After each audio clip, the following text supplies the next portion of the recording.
Assalamualaikum warahmatullahi wabarakatuh. Perkenalkan, saya Monika Sapitri, Prodi Ekonomi Islam di Universitas Tanjung Pura. Pada kesempatan kali ini, saya akan menjelaskan secara singkat mengenai profil dan analisis keuangan Bank Muamalat Indonesia atau BMI.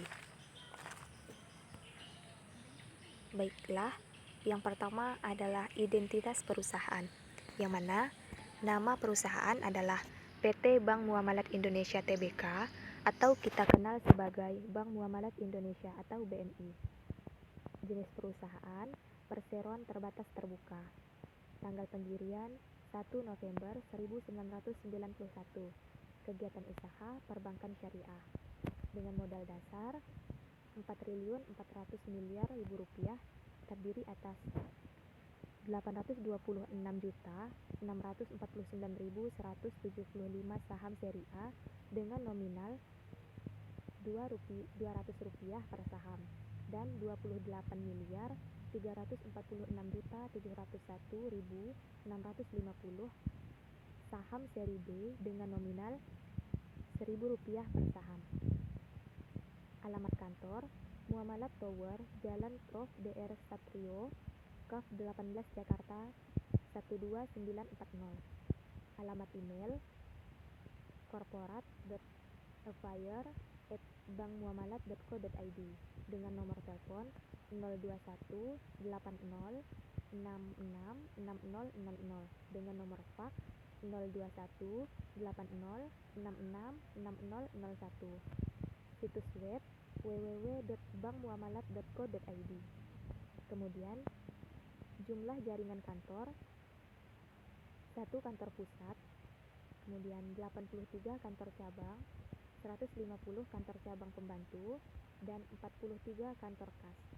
Kemudian jumlah jaringan ATM 710 ATM muamalat dan 120.000 jaringan ATM bersama dan ATM prima. Selanjutnya, riwayat singkat perusahaan.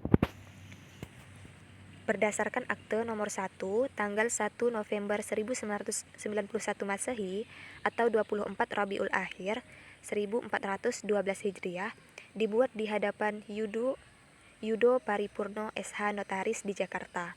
PT Bank Muamalat Indonesia Tbk selanjutnya disebut Bank Muamalat Indonesia atau BMI, berdiri dengan nama PT Bank Muamalat Indonesia. Akte pendirian tersebut telah disahkan oleh Menteri Kehakiman Republik Indonesia dengan surat keputusan nomor C2-2413 HT0101 tahun 1992. Kemudian tanggal 21 Maret 1992 dan telah didaftarkan pada Kantor Pengadilan Negeri Jakarta Pusat pada tanggal 30 Maret 1992 di bawah nomor 970/1992 serta diumumkan dalam Berita Negara Republik Indonesia nomor 34 tanggal 28 April 1992 tambahan nomor 1919A.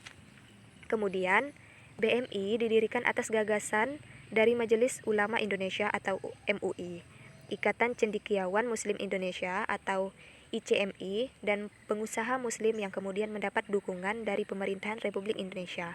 Sehingga pada 1 Mei 1992 atau 27 Syawal 1412 Hijriah, Bank Muamalat Indonesia secara resmi beroperasi sebagai bank yang menjalankan usahanya berdasarkan prinsip syariah pertama di Indonesia. Kemudian, 2 tahun setelahnya, tepatnya pada tanggal 27 Oktober 1994, BMI memperoleh izin sebagai bank devisa setelah setahun sebelumnya terdaftar sebagai perusahaan publik yang tidak listing di Bursa Efek Indonesia. Kemudian selanjutnya, pada 2003, BMI dengan percaya diri melakukan penawaran umum terbatas atau PUT dengan hak memesan efek terlebih dahulu sebanyak 5 kali dan menjadi lembaga perbankan pertama di Indonesia yang mengeluarkan sukuk subordinasi mudharabah. Nah, aksi korporasi ini membawa penegasan bahwa posisi Bank Muamalat Indonesia di peta industri perbankan Indonesia. Selanjutnya ada visi dan misi perusahaan, yang mana visi perusahaan ini adalah menjadi bank syariah terbaik dan termasuk dalam 10 besar bank di Indonesia dengan eksistensi yang diakui di tingkat regional, dengan misinya membangun lembaga keuangan syariah yang unggul dan berkesinambungan dengan penekanan pada semangat kewirausahaan berdasarkan prinsip kehati-hatian, keunggulan sumber daya manusia yang islami dan profesional, serta orientasi investasi yang inovatif untuk memaksimalkan nilai kepada seluruh pemangku kepentingan. Kemudian di sini ada produk dan layanan perusahaan, yang mana produknya itu ada tabungan IB Hijrah, tabungan IB Hijrah Falas, tabungan IJ Hijrah Haji, tabungan IB Hijrah Rencana, tabungan QIB, tabungan IB Hijrah Prima, tabungan IB Hijrah Bisnis, terus ada deposito IB Hijrah, giro IB Hijrah Atijari, giro IB Hijrah Ultima, dan dana pensiun muamalat. Nah, kemudian layanannya ada perbankan internasional, ada kemudian trade financing, dan layanan 24 jam. Nah, masih ada lagi, produk dan layanan perusahaan Bank Muamalat ini. Nah, selanjutnya adalah profil perusahaan, di mana Bank Muamalat Indonesia ini terdapat Dewan Pengawas Syariah atau DPS, yang mana diketuai oleh Solahuddin Al-Ayyub. Kemudian ada juga Dewan Komisaris, yaitu Ilham A. Habibie, terus Igi H. Asien, Edi Setiadi, Abdul Salam Muhammad Johar Al-Saleh, dan Muhammad Haji Majai. Nah, selain itu ada juga direksi, yaitu Ahmad Kusna Permana, Purnomo B. Sutadi, Heri Syafril, Awaldi, Andri Doni, Afianto. Kemudian ada komite audit, ada Igi H. Asien dan Tindomora Siregar dan Dwi Sasongko. Selain itu ada juga Komisi Nominasi dan Remunerasi, kemudian ada Komite Tata Kelola Perusahaan, Komite Pemantau Risiko, dan Komite Audit. Selanjutnya, nah kemudian di sini telah saya lampirkan juga struktur organisasi dari Bank Muamalat Indonesia atau BMI, dengan Ahmad K. Permana sebagai presiden direkturnya. Nah, di sini kita juga dapat melihat apa saja bagian-bagian atau jabatannya.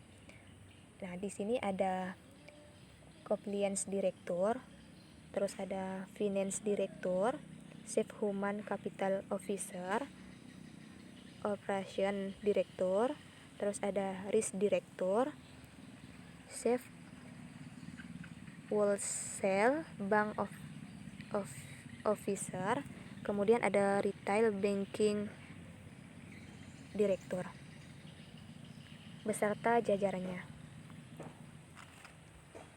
Nah, selanjutnya adalah laporan keuangan Bank Muamalat Indonesia atau BMI. Nah, di sini saya telah melampirkan beberapa laporan-laporan keuangan Bank Muamalat pada periode 31 Desember 2020. Nah, yang pertama, di sini ada laporan posisi keuangan per 31 Desember 2020, yang mana di sini juga terlampir laporan keuangan per 31 Desember 2019. Nah, pada laporan posisi keuangan ini kita dapat melihat ya bahwa aset lancar pada tahun 2019 ke 2020 itu mengalami penurunan, yang mana semulanya pada tahun 2019 sebesar 13 miliar 813 juta sekian menjadi turun sebesar 12 miliar 549 juta sekian. Nah, pada tahun 2020 ya. Nah, sedangkan pada jumlah aset secara keseluruhan ini mengalami kenaikan dari tahun 2019 ke 2020. Selanjutnya masih pada laporan posisi keuangan. Di sini bagian kewajiban atau liabilities. Nah, di sini kita dapat melihat ya bahwa kewajiban atau liabilities perusahaan itu mengalami penurunan dari yang sebesar 9 miliar 622 juta sekian pada tahun 2019 menjadi sebesar 9 miliar 518 juta sekian pada tahun 2020. Nah, sedangkan pada jumlah dana sirkah temporer sendiri mengalami kenaikan. Nah, selain itu juga di sini kita bisa melihat jumlah ekuitas pada bank muamalat juga mengalami kenaikan, kurang lebih sebesar 25 juta sekian dari tahun 2019 ke 2020.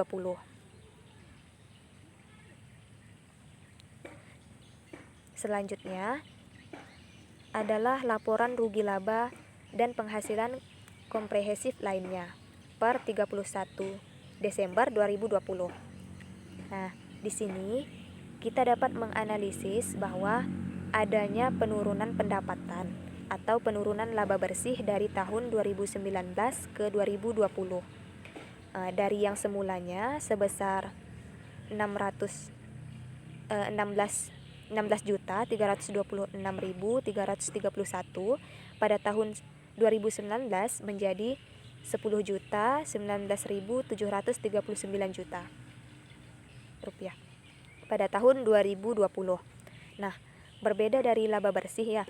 Di sini laba komprehensifnya tahun berjalannya itu mengalami kenaikan yang cukup tinggi, yaitu kurang lebih sekitar 14 juta.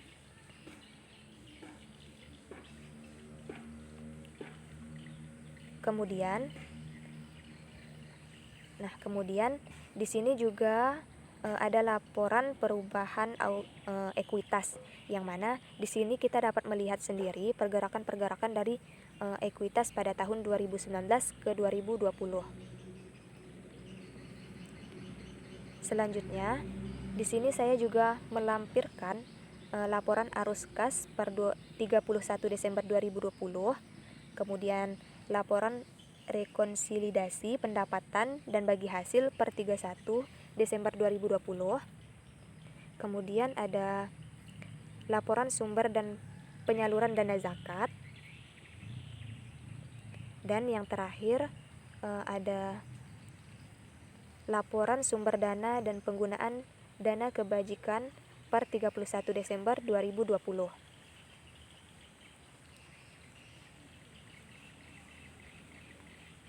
Oke, mungkin sekian dari saya. Assalamualaikum warahmatullahi wabarakatuh.